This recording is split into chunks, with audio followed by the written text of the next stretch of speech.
Hi, I'm George Pearson.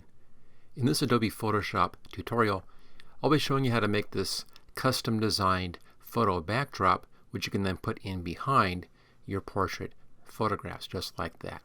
Now, if you like this video, make sure you click that like button, and also don't forget to share with your friends through social media. Just go down right below the video and hit that share button. Don't forget to hit that subscribe button as well. And to learn a lot more about Adobe's Photoshop program, take a look at my complete learning course. You'll find a link for that right down there in the description. Okay, let's get to it.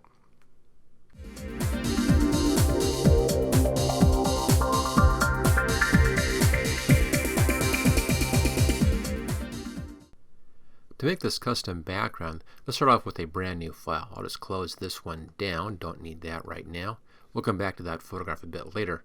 But first, let's go up here to File, come down to New right there, click on that, and we'll choose a new standard file here, the Photoshop default size right there. That's a 7x5, and I set that at a portrait or vertical orientation, and I have the resolution set at 300. You can choose your color mode, whatever you want down here. I'll be using the RGB because I'm doing this obviously for screen, for video. Everything else looks fine. Go ahead and click on Create, and there's our new blank file. Let's just stretch this just a little bit there, get it as large as possible, and there we are. Okay, now to begin this, let's just reset our colors here to black and white. So that should be what you would have when you're first starting. Now the first thing we need to do is to choose our colors for this. I already have 4 chosen for this particular demo. Let's put those in first, and then I'll show you how you can find other color choices if you want to very easily. To start off here, just grab the rectangular marquee tool up here and just draw right on the background, just kind of a square. It doesn't need to be perfect, doesn't need to be positioned anywhere specific. We'll just be using this as a kind of a color palette. Click on your foreground color, and then the first color that we're using, let me just type this in. It's A4C2CD right there. A4C2CD. It's kind of a grayed down blue. We'll be using all kind of grayed down blues, everything kind of in the middle range in here. I'm staying away from the edges. And this is our light color. Choose OK. Then just go over and grab the paint bucket and click into that selection. You can then just deselect that. That's our first color swatch. Let's do another one of these. And again, just a square kind of over here. Doesn't need to be exact. Just over here someplace. Go back here to our color. This will be our medium light. And this one is 78A3AF. So it's down just a little bit and in just a little bit from our previous color. Again, 78A3AF. Choose OK. Paint bucket and click into there. There we go. Let's just deselect that one. And back to the marquee tool. Let's do another one of these squares right there. That's good. Again, doesn't need to be perfect. Click on your foreground color. This one, 498593. Again, a little further in, a little further down, just kind of moving kind of in a diagonal like that. Choose OK. Back to the paint bucket and fill that. And then deselect. One more time. One more little spot right down over here. And just click on that again. This final one is 173F4E. And again, further over and further down. Choose OK. And same thing, paint bucket and fill that, and then just go ahead and deselect. So we just have 4 color swatches. And the reason I'm doing this is we'll be going back and forth between these colors. This just makes it real easy to select the different colors. Go to your eyedropper, click on a color, and that sets it in as your foreground. You can change between your colors that easily just by using the eyedropper. And I'll go back to the Move tool right there.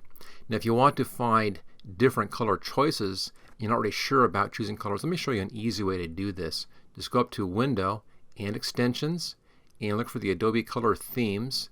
This used to be called the Kuler, K-U-L-E-R. It's now called Adobe Color Themes. Same thing though. In here you'll have all kinds of options and choices. Let's just let this load in. Now for this to load, you need to be online. So make sure that you have that your internet access is currently live and you're logged in, go ahead and then log in here. Click on Explore, and then I have mine set at most popular up here, and you can set for month, week, all. I'll click on all. So here's the most popular in all. Now all you need to do is to look for one that has kind of a consistent range like that, and I normally go from the second highest up over. So this would be a good range right there, a good range of colors. You can just choose each one of these as you're making your squares. Make your square, choose that, make your square, choose that, make your square, choose that one, make a square, choose that, and so forth. So that would be a good set right there. That would work out pretty well. Let's just scroll down a little bit on this window here, see what else we have that would work out well. Some of these don't work out too well. Like I wouldn't do this with that blue. I might do these over here, but I wouldn't do that. It's kind of an odd color choice. So look for colors that are all similar. Like here's a good set right there. They're all similar colors. And scroll down some more, see what else we have down in here. That will work out okay right in there. You get the idea. Just look for kind of a nice set of similar colors. There's when I use this one for the light, and that for the second one over, I just reverse those positions, but that would work out well. This will work out well right down here as well. So easy to find some additional color options if you're not really sure about what colors to choose. This mine are pretty close together up in here, kind of a push on the dark side. Okay, so there's our basic color selection. Let's now make a new layer right here. Click on New Layer button. There it is. And then I'll do a gradient on this. Let's choose our foreground color with the light right there. And then let's click on the background color down here. And click on the medium dark. So it's that one and that one. Foreground, background. Make sure you're still on your new layer. There it is. Let's switch over here to the gradient tool. And you should be seeing those colors, foreground to background. That's kind of the default. And make sure you're set on the radial gradient right there. Click in the middle and drag out to a corner. And that just gives you just a nice basic gradient in here from your light tone to your medium darker tone in there. We don't go clear to the dark dark. This is just a nice kind of a background. This will help fill in the gaps and so forth. Okay, so far so good. Now we're going to move over and do a little bit of painting in here. Actually, we'll be doing some stamping as opposed to painting. So I'll be using the paintbrush as a stamp and just clicking each time I want it to be placed as opposed to brushing with it. That's very important. I'll just show that for you here in just a second. Now, you can do this on separate layers if you want to. I've never really found any need for that. I always just do it on just one layer. If you want to be able to try it a few times, then just make a copy of this layer at this point. Bring it down there. Hide that one and then work on this layer here. So you can just come back to that. But it's so easy to do this. There's very little reason even to bother with that kind of a safety. Okay, let's go back to our colors. Click on your, actually, let's go back here and hide that for a second.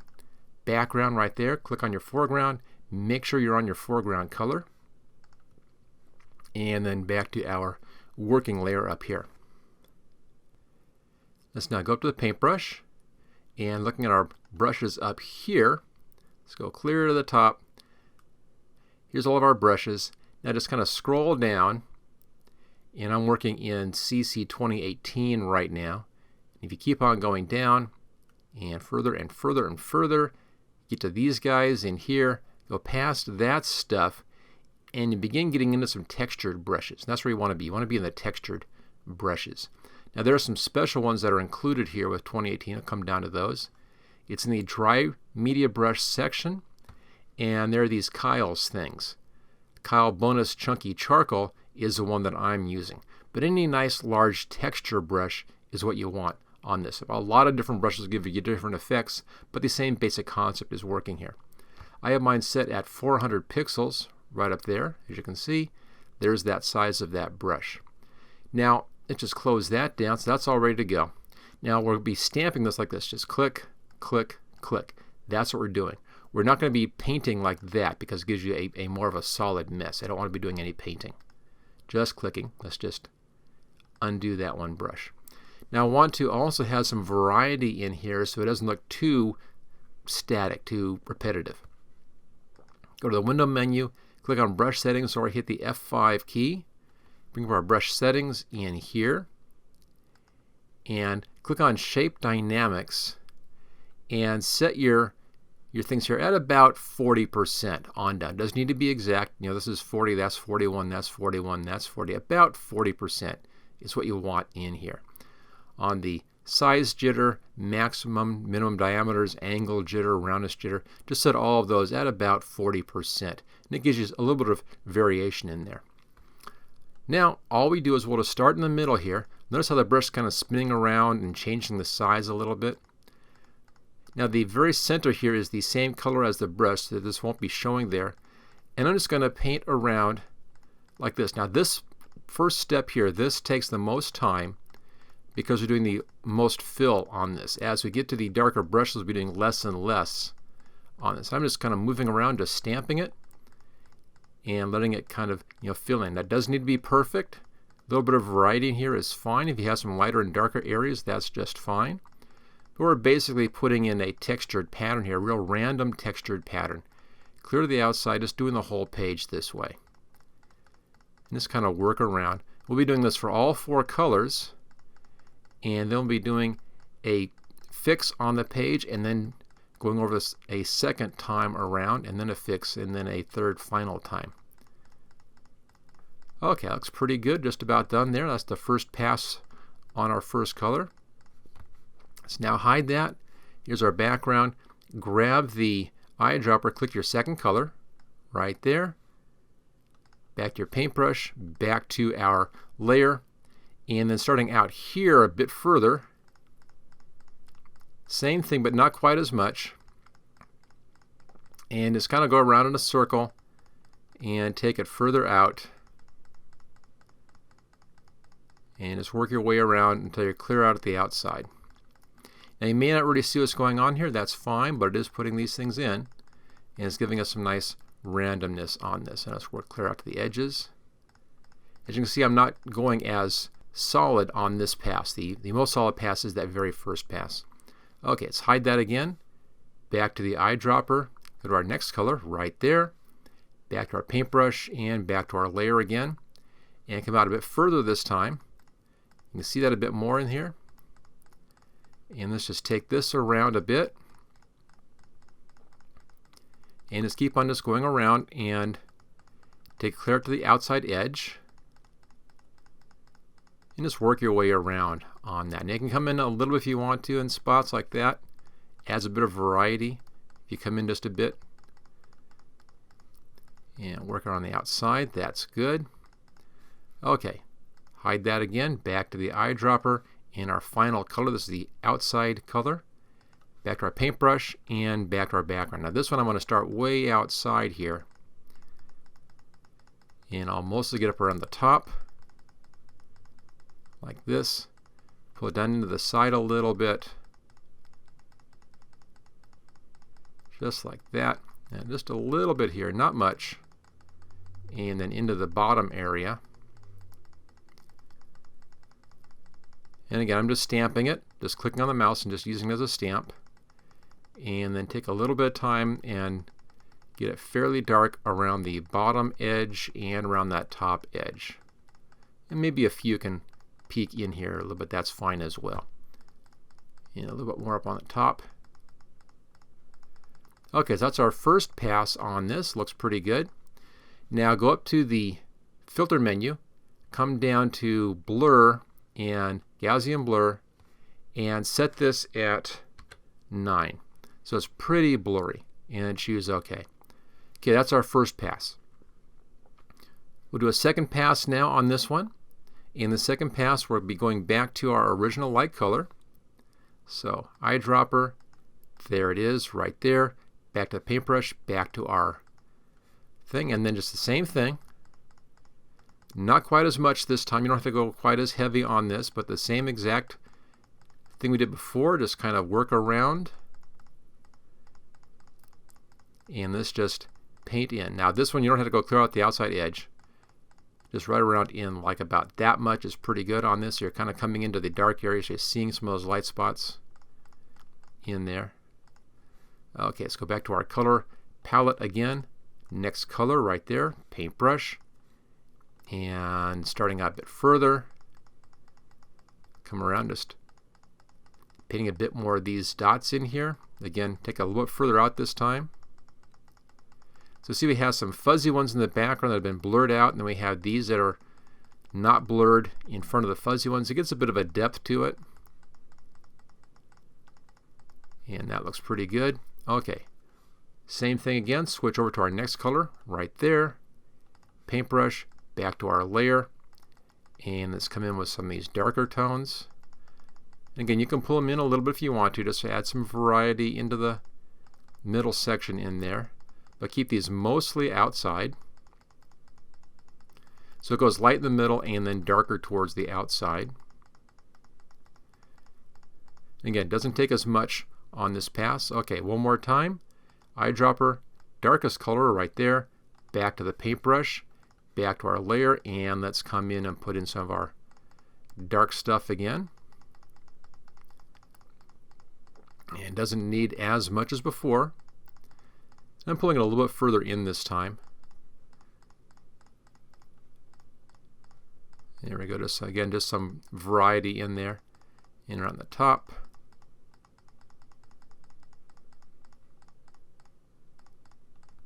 That's looking pretty good. Okay, now back up to the filter, back down to blur, back to the Gaussian blur, and this time set this at 4.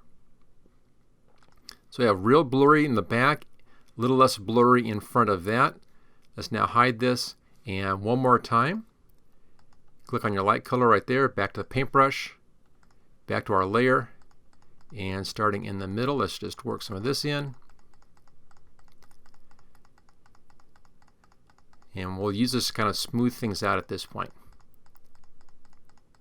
So if it's too dark in here, I'll come in with this and hit some of this lighter stuff on the darker stuff to smooth out that middle section just a bit. Okay, that's looking good. Same thing, we continue back to the eyedropper, next color right there, paintbrush, back to our layer, bring it out a little bit, and just go around the edges. Again, I'm still using it as a stamp. I'm not doing any pulling on this, just stamping it. That's fine.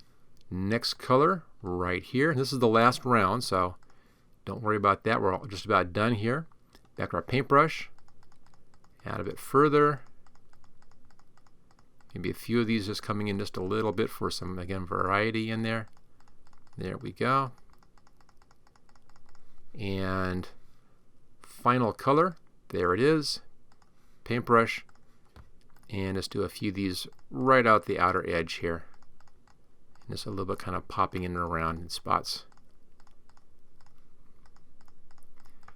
And there we go. There is our custom background. Now, let's bring the picture of that girl inside here and see how this works. And other little adjustment after we bring our portrait in.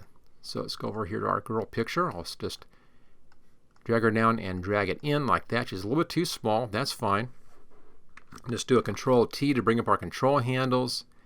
And let's stretch her out to fit. Looks like right about there will do it. There it is. That's good. Let's check our top. Okay, so there's the picture. We now need to remove that background. And that's easy to do, of course, up here with Select. Come down to the Select and Mask. In here, let's grab the lasso tool right there. And just do a nice little lasso right around the figure. Don't go into the figure, just go right up next to it. Doesn't need to be super careful on this, doesn't need to be perfect. We'll be fixing this with the refined edge. So just do a nice little lasso around. And around this side over here. Around those hairs in there, around the eyelashes, of course. And bring it on back down towards the bottom. Take it clear off page and take it along the bottom and then back to the starting point. There we are. Let's now switch over here to the second one down. This is your refined edge brush tool. I have all my settings left at the default settings on this. I'm not doing anything fancy this time around. And let's come in and paint right along that edge. Now I like doing this in little steps. I'll just do it a step at a time, a little bit like that. let the program work for a moment and figure it out, and then just work your way around the edge. Now, one of the reasons I'm doing that is just a little bit faster this way, actually, because the program Photoshop goes back in and checks the whole edge whenever you paint it like this. So it just can work a bit faster if it's not having you do too much stuff in here. Now, of course, you can take a lot more time on this and do a real super careful select and mask on the edge, get it absolutely perfect. I'm just going to do this relatively quickly here for this demo because it's not that important. I just want to show you the background in behind the portrait. Yeah, go ahead and come on down here. Obviously, with anything like this where you're taking the background out, the more careful you are on this one step, the better your final project will look like. So this is where you want to really take some time if you're doing this as your actual final. Again, in this case, this is just a demo to show you that background. Okay, that's all set to go. Now I'm putting this out to a new layer with layer mask. Choose OK. There's the new layer. There's the layer mask, and there's our background all nicely fit in there. So there's the original, and there's the new background. Now the last step on this is you can help to kind of blend this in a bit better by adjusting the blurriness of this using that Gaussian blur one final step so it looks perfect with your picture. Go up to the filter, come down to blur, come down to the Gaussian blur again, and now make sure preview is on right there. You can play with your blur until you find just the right setting for your particular picture. It'll depend upon the focus of your image and things like that to get one that just looks just right. I think this one looks pretty good, pretty close to about 7. It's just a little bit out of focus in the background there. And there we go. That's how you can make a custom photo background just like that. Of course, you can do any color change, any color options you want to in there. If you want to use the same one for different pictures, you might want to do a save step at this point. Let's just go ahead and let's step backwards one step. So I didn't do that last Gaussian blur. Let's take this, copy that to a new layer, hide that one. I'm just going to call this one background 1. And that's my unblurred version. So I can always go back to the unblurred version in a different photograph if I want to use a different blur setting. And this now will just redo that Gaussian blur here, which is just right there. That goes back to that 7 setting. And there it is. That's how to do your custom photo background. Now, play around with this. Try different colors like we looked at previously. Try different brushes, different brush sizes. You get different effects, but the same basic technique, just kind of spiraling out on that and using 4 different colors in a color range will give you a real nice background. If you enjoyed this video, don't forget to hit that share button right down there below the video. Just hit share and then share with your friends through social media. And also take a look at my complete training course on how to use the Adobe Photoshop program, and you'll find a link right down there in the description. And I go through that training course, all the tools, all the menus, all the panels, all of your options, and show you how to use the whole program, not just a few things like we did here in this video, but the whole thing complete. And that's right down there again in the description. Thank you for watching my video. I hope you found it useful. If you like this video, click on the like button below to let others know. You can click the subscribe button so you don't miss any of my videos in the future. I'm frequently uploading new training videos. Don't forget to check out my website at howtogurus.com.